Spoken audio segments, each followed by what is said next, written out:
dive. Today we're going to do a deeper dive into positive connections and supports for youth and families. Next slide, please. This is a slide we've used before. And I wanted to just point out that developing supports is a major portion of how we help families and youth. So we obviously need treatment services. We also need planning processes to help families, but we also need supports. And those supports can come from in different formats, whether it's peer support, mentors, respite, and actually many more. Next slide, please. You've probably seen this slide as well before. Wanted to emphasize the fact that many of the youth and families that we serve and work for are what we would call resource and support poor. They have limited supports, they have limited resources, and I would add they have limited positive community connections. Next slide, please. And our job is to alter the balance. It's to increase supports, increase resources for the family, increase positive connections with the system, increase positive family relationships as well. Next slide. I'm going to talk a lot about, in a little bit of time, social support network functioning. So questions that, and this comes from actually Betsy Tracy's work from Case Western Reserve University. She was at the University of Washington doing her dissertation, and she developed this thing called the Social Support Network Map. And I would like to make that available to folks somehow after this. I'll probably post it on our Wraparound Ohio website for you. But what she does, and what she did in the Social Support Network Map, is talked about how well does that function, the support. So who's available to the youth and family, for what types of purposes, what kinds of support, under what circumstances is that support available, in what time frames, how frequently is it available, how fast is it available. Also related to support network functioning is the reliability of the support. So how dependable is it and consistent? How effective is it as well from a quality standpoint? Karen Smith, come to the front desk. And Karen Smith, you're needed at the front desk. Sorry if you could hear that. How effective is the support? Are there gaps in the support?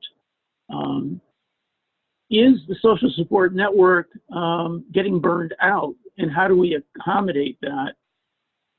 And what's the relational cost of the support? So whenever we get support, especially from an informal support system, whether it be extended family, neighbor, friends, they're giving you something, and is there something going back to them?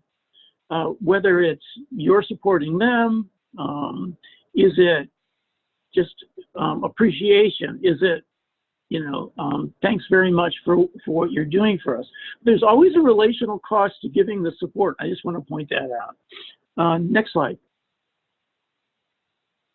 All righty. With Bobby's prompting, I've added a lot of color today to the slides, so here you go. Sources of support. Many different ones, family, extended family. It could come from school or work. It could come from the neighborhood, the community. It could come from social support groups, whether they're virtual or in person. It could be peer-to-peer support, mentors and mentorship. It could come from the faith community. It could come from friends and other areas of also as well. The reason I wanted just to put this in a slide is to begin to expand how we think about support from a helping standpoint. We want to broaden the network. We don't want to have it all come from one area. Again, if our families are resource and support poor, our job is to make that a little bit bigger for them. Next slide. What are the types of support that we can give? Well, we can give tangible or concrete support, which could be transportation. It could be money. It could be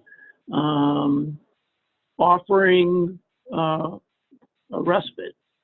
It could be emotional support. This could be, I'm hurting, I need to talk to somebody, and my neighbor is my go-to person. They offer me emotional support.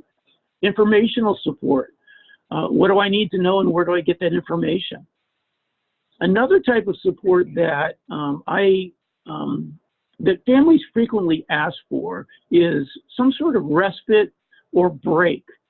And I'm going to refer to that as sanctuary and respite. And relatedly to that type of support is mentorship. Families frequently ask for mentors, positive adult mentors for their children. Another type of support is it would be coming from peer-to-peer, but it would be firsthand knowledge or firsthand experience of something. And I put in here also protection. So it's another kind of support. So sometimes families are asking for support because the youth is at risk of something, and I'm going to need support in keeping my family safe right now. Next slide. So what are some of the underlying needs that people ask for support to meet? As I said earlier, it could be transportation, it could be housing, it could be anything related to basic needs. That's a tangible support. It could be related to a need for nurturing and attachment, that kind of emotional support.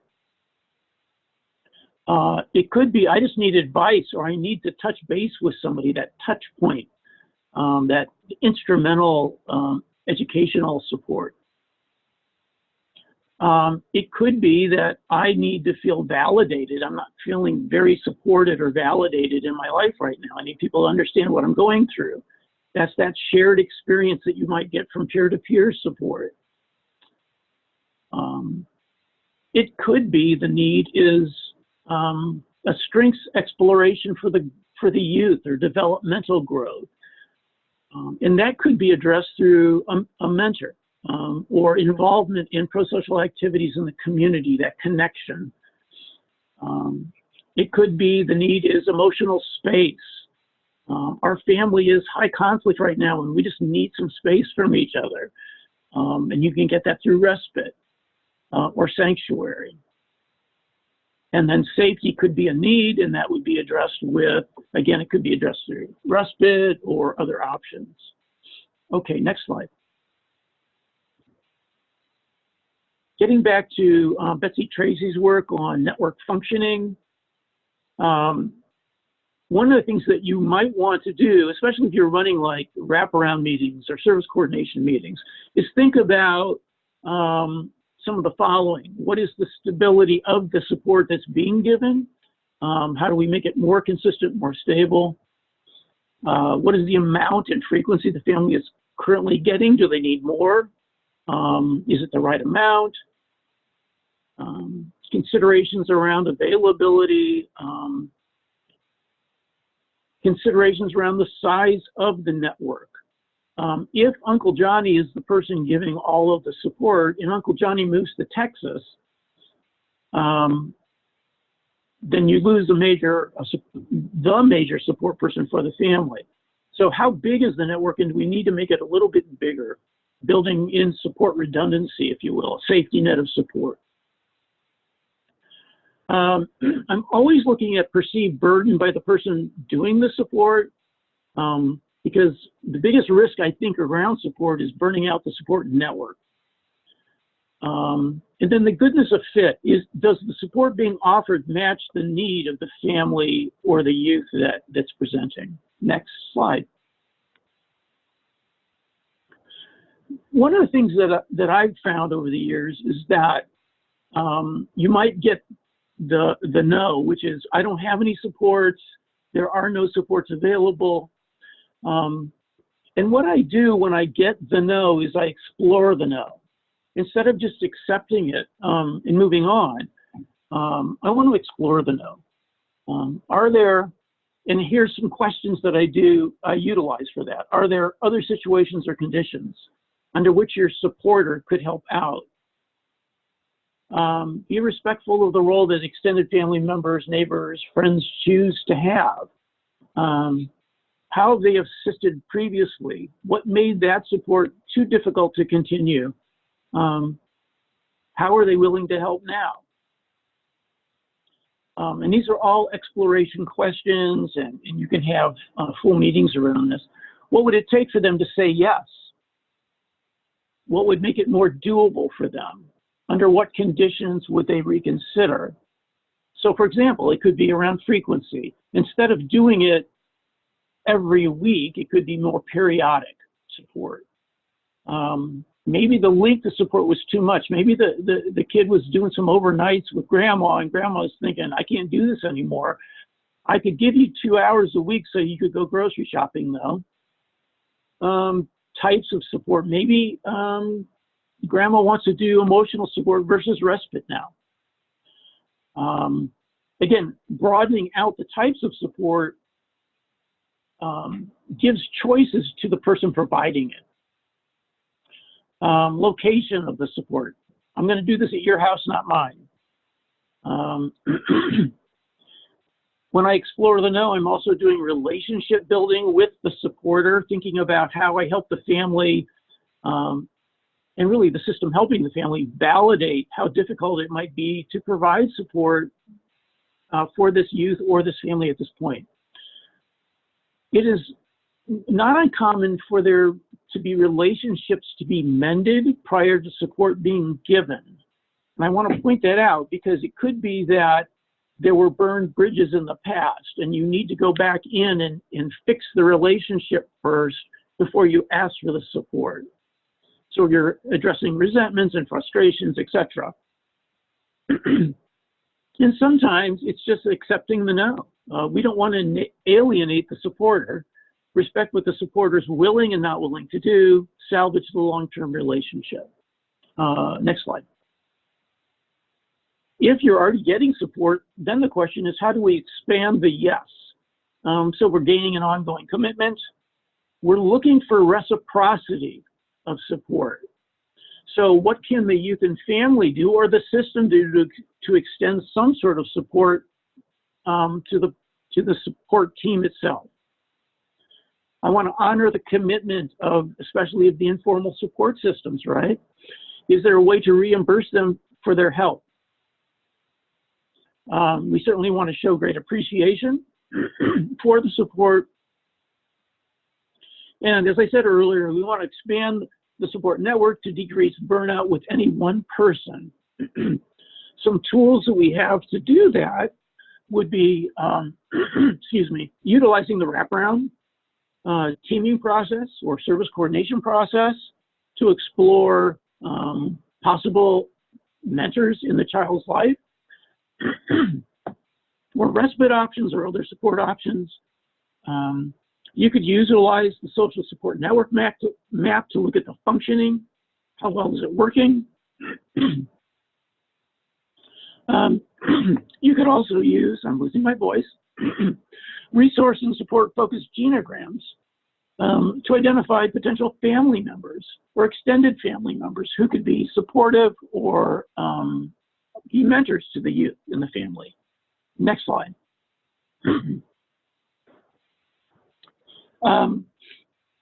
As part of the network functioning, you want to look at quality of support. Is it helpful? Is it unhelpful? In fact, is it negative? And so we want to take it away and change it to something else. Or is there really no support and we just need to build the network up? Okay, next slide.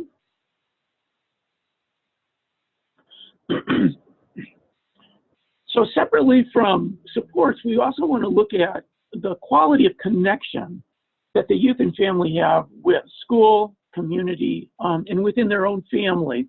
So the next 3 slides will address positive connections. So what is the quality of connection at school? We want to reestablish those school relationships with both the youth and the caretakers. The research is really clear that it's both the youth and the family members that have to have positive relationships with the school for that to be most effective for the youth.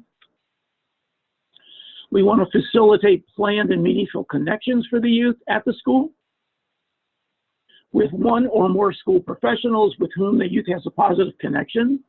I want to invite them to my wraparound meetings. I'm looking at accommodations, we call it strategic accommodations, to facilitate meaningful participation in the school environment. And I might do some education with the school around the impact of that child's disability and how we need to support them. Next slide, please.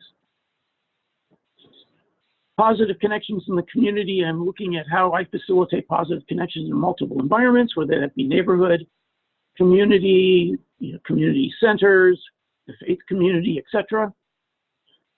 Increase participation in positive activities for the youth in structured community settings of the youth choosing. So we're linking here the strengths, talents, and abilities to a connection in the community, whether that be a mentor or a recreational center or a structured program. Increasing, obviously, involvement with pro-social peers. And what we want to do is explore with the youth and the family is find contexts where the youth can be successful and where they can be in control as well. The other way to connect with the community is also think about ways of giving back, opportunities for meaningful contribution, leadership. That could be through local youth move chapters. It could be through your local SCFC or agencies, etc. Next slide. And positive connections from a family standpoint, what I want us to think about is how we support parents so they can best support their kids. So we provide community resources. We can do parent peer support, validating the parent for doing the best they can in a very difficult situation, valuing the family culture and the journey, facilitating positive connections to the community system, navigation, and advocacy. So these are some of the things we do to support the family so that they can then best support their children and offer nurturing and supportive relationships. Next slide, please. And that's really all captured, those levels are captured in our definition of youth and family resiliency. And so we often say that resiliency has to be nurtured through family, faith, and friends, facilitated by service supports and accommodations, and supported by our community, education, opportunities, and resources. I think that's my last slide. And it is. Thank you very much. Back to Bobby. Thank you.